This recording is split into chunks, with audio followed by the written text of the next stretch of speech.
Sup? How is everybody? We are here for our weekly romance oracle message. Just taking a look at the week ahead to see how we need to apply our attention and vision and energy to our love lives. Oh, I love this. I've never pulled this card, or at least not in years and years. We have the Merlin.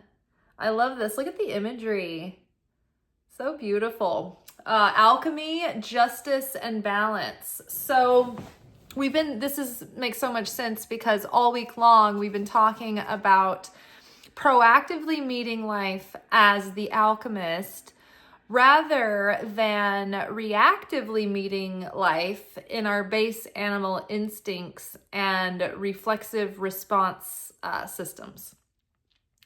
So when we are going through challenging times and uncertainty and discomfort, and when our ego is flaring up, instead of reacting based on what the ego is wanting to do to scratch the itch, which will probably be leading us into like self-sabotaging behaviors or limiting beliefs or unconscious defense mechanisms or repeated patterns. Like, instead of doing that, watch the reflex, but pause, restrict, and then choose proactively to see the situation as a helpful indicator of ways that you can elevate your soul and transcend beyond what you would have how you would have responded in this situation before, right?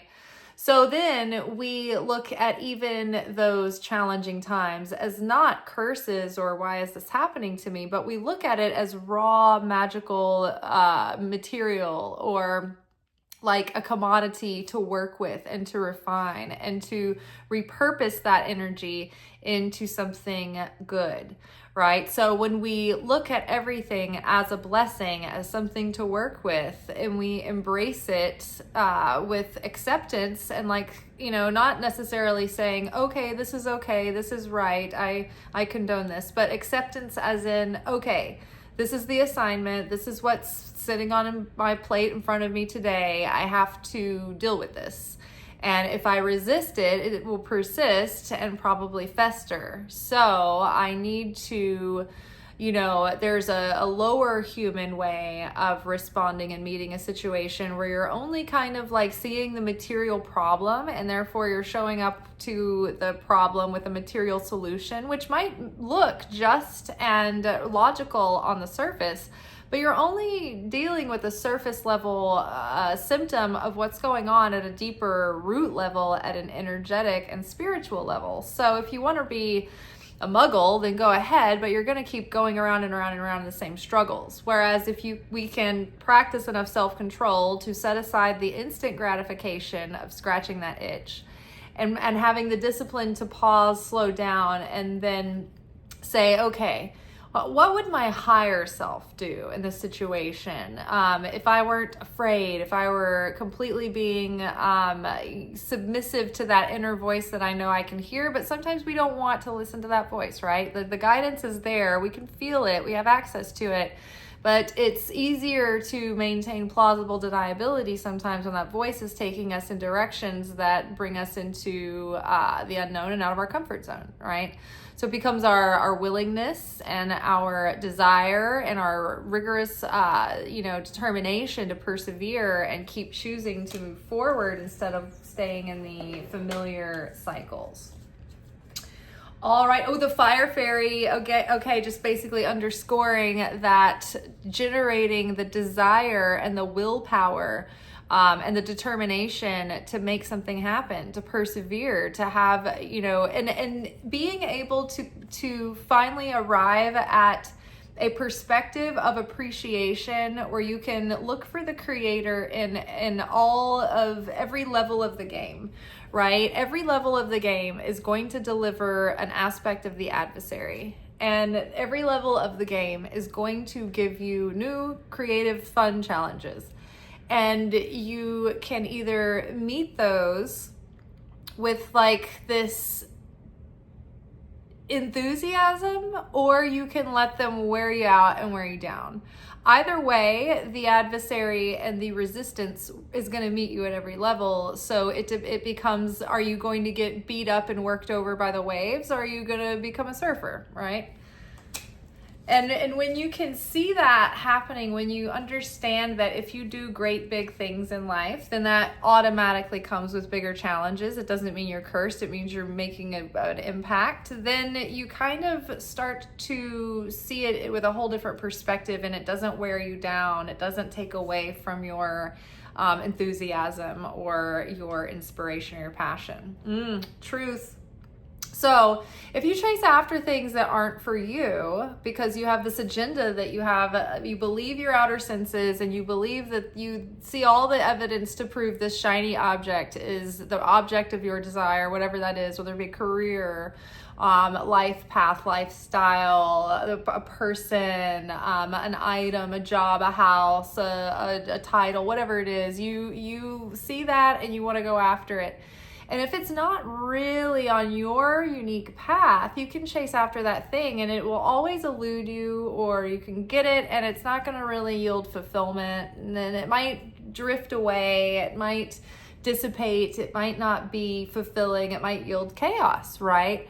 But when you align with your higher truth, meaning that part of your spirit that's just unsullied, it's just pure, unadulterated you, the unique expression of the light of the Creator through your hermeneutics and your experience, then you align with your path, the path that's totally meant for you. And it won't come without challenges, but you will be supported in navigating those challenges, and those challenges will serve to elevate and enhance you rather than wear you down and tear you down, because you're fighting against the forces of the cosmos, right? Rather than aligning with what is harmonious in the cosmos for you and you alone.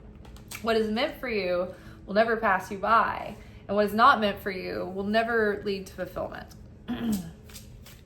Okay, and then the stag, pride and leadership.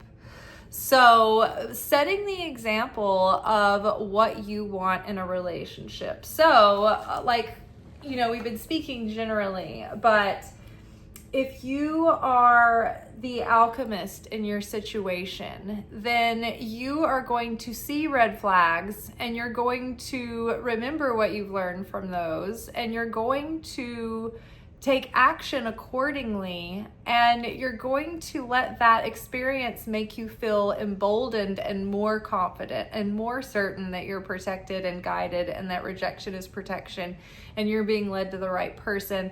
And the more that you become the soulmate that you seek, then the more that life is going to reflect that back to you in the options that you're getting. So you have to stop going back to the old patterns, whether that be you are an anxious attachment and you are always going after avoidance, or if you are always the playground for the narcissist, whatever that is, be real about it and interrupt those patterns. And then the universe will say, okay, they're putting out a request for something different, and they won't settle for less, and they're not going to fill that void until what's right is there.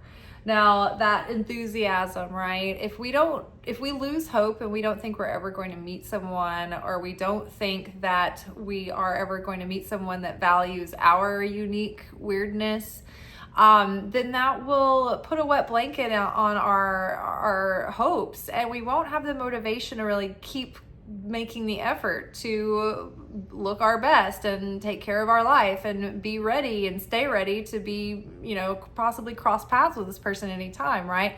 So it's about, because it takes a lot of effort. So it's just maintaining the hopefulness that there are good matches out there, and trying to set your focus on noticing all of the, people out there with good qualities that are attractive, that are, functional, right? Start to look for that instead of what reflects back to you what you don't want to run into, right? That confirms your dread, right?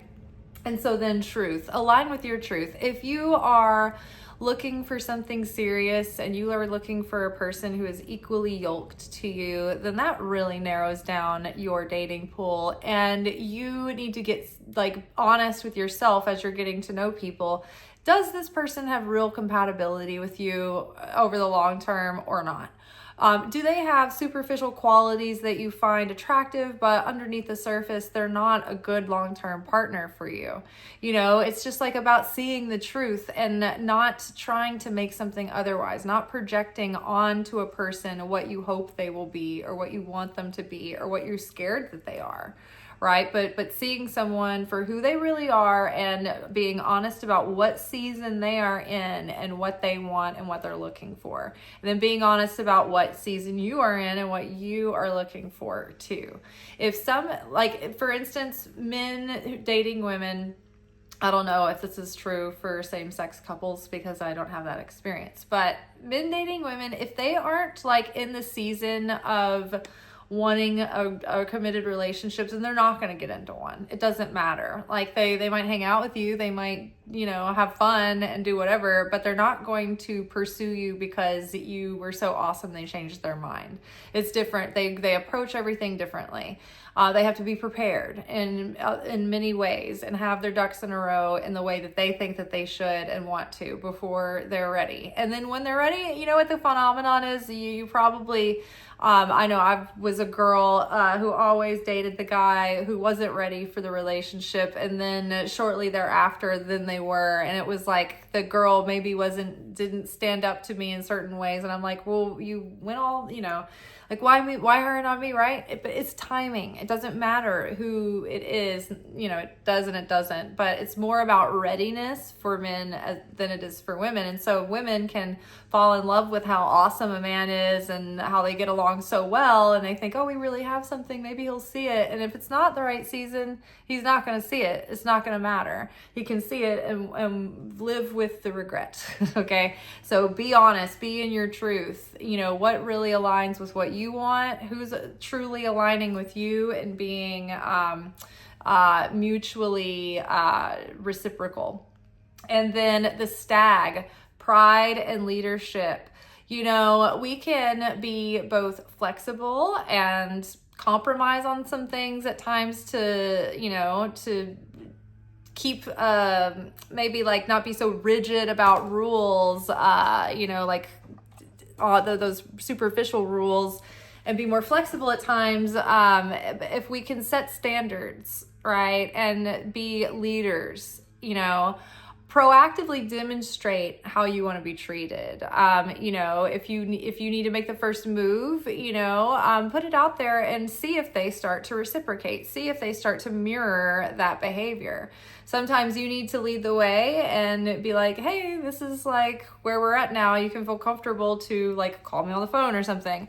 But if you're the one that's always making the effort, then read the room, right? So you can set a standard and be high value without being difficult and high maintenance and like kind of selling yourself short, just, you know, being stubborn or sticking to the rules that people have said without any nuance, right?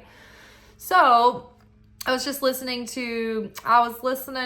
actually watching Russell Hartley video today, and he's like a relationship coach that talks to women about men, and he was what was my point?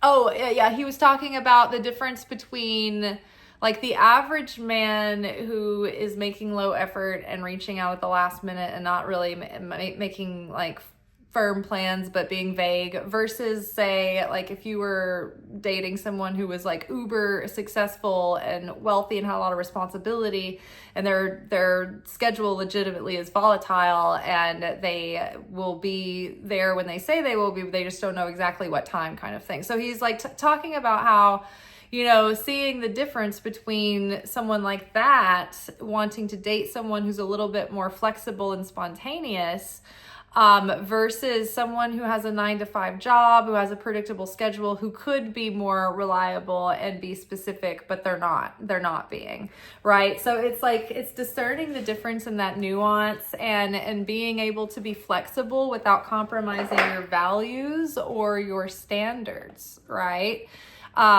Say, for instance, hypothetically, in a hypothetical world, had a crush on, okay, so I kind of do have a crush on an actor on a show, right? Well, say in an imaginary world, like he's not super big and famous yet. So we got to talking on the internet and he wanted to come into town and, or he happened to be in town for, say, an award show that the show got nominated for.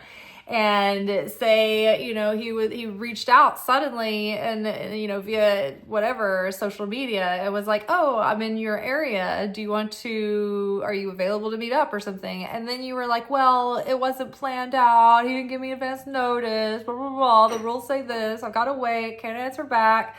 Like, then you would sort of like undermine your opportunity, right? Even though that's all imaginary, right? Hypothetical. Not true, but just a pretend example. So, you know what I mean? So that's different than, say, if I was talking to a guy who was local and had a very predictable job schedule, and he had the same hours off and days off every week, and he had generally a predictable schedule and routine.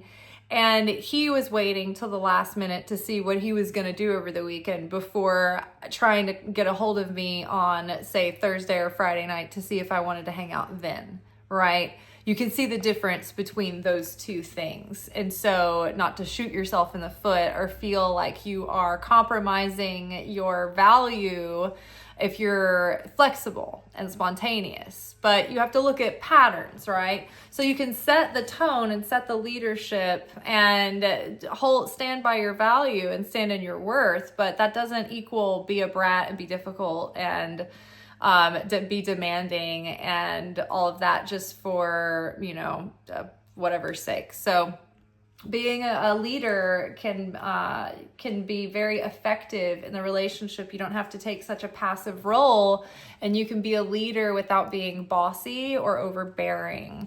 You can just be matter of fact and, not be super emotional or dramatic about it. And you don't have to be chill, easy, get along, go along. You can be a little bit inconvenient, and that's fine too. But if you're just, pleasant and likable and, worth it, just don't be a sour patch all the time, sour patch kid, demanding brat, selfish. Don't do that. All right, well, okay, y'all, being realistic and honest about, approaching our options, keeping that enthusiasm and optimism up and that passion and that warmth, not falling back into old tendencies and old patterns, but really using what we've learned and all that wisdom to apply it to how we're approaching now, and be proud of our experience and our wisdom and the confidence that we've earned over time, rather than feeling insecure and uncertain and, haunted by our past. And then show up, like we said, authentically with realistic eyes and not love-drunk eyes, and also lead the way without taking control or being overbearing. You can be, lightly suggestive, but be really clear about your needs and your preferences. To give someone clues how to, best serve you well, right? How to be pleasing to you, because that's the whole point of dating, right? Is you want to learn how to, be desirable and pleasing company for each other, right? So that's all for today. I'm about to get out in nature and study and do research and maybe go to Home Depot, pick up some men and some plant needs, and we'll see what happens. I'll talk to y'all tomorrow for our weekend reflection message, where we kind of sum up all the lessons that we've been learning through the week and take that into the weekend for some deep consideration. Bye. Ciao.